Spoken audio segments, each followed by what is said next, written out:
Сәлем достар, мен сіздерге бүгін өте оңай әрі дәмді салаттың түрімен бөлісемін. Бізге керекті заттар піскен жұмыртқа және майонез, міндетті түрде чеснок керек. Бұл салаттың дәмін чеснок қана кіргізеді. Және қияр керек. Қиярдың керек емес жерлерін алып тастаймыз. Екі жақ шетін кесіп алып тастаймыз. Мен екі қияр қосып жатырмын. Мөлшеріне қарай өздеріңіздің талғамдарыңызға қарай қоса берсеңіздер болады.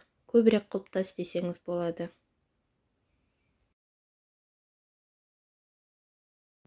Қиярымызды енді 4 бұрыштылап әдемілеп тураймыз.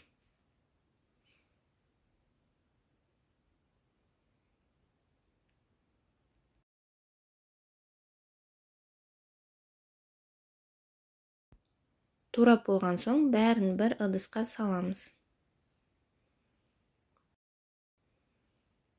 Келесі кезекте жұмыртқамызды да 4 бұрыштылап әдемілеп тураймыз. Жұмыртқамызды да бір ыдысқа саламыз. Қияр мен жұмыртқаны қосып бірге сала береміз. Келесі кезекте чесногымызды тураймыз. Чесногымызды да әдемілеп 4 бұрыштылап тураймыз. Егер турағыңыз келмесе, теркадан өткізе салсаңыз да болады.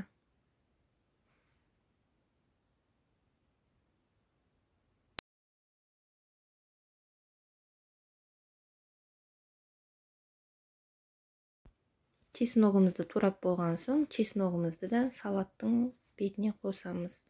Және де майонез қосамыз. Кішкентай қасықпен 2 қасық қосам. Мен мөлшеріне қаратай қосып жатырмын. Сіздер өздеріңіз де мөлшеріне қарай қоссаңыздар болады. Және де дәміне қарай тұз. Тұз негізі маңызды емес, дәмін көріп барып тұзды салыңыздар. Себебі майонездің құрамында да тұз қоспасы болуы мүмкін. Сол себепті тұзды дәмін көріп болғаннан кейін ғана қосыңыз. Менде тұздың дәмі жеткіліксіз болғандықтан тұз қостым.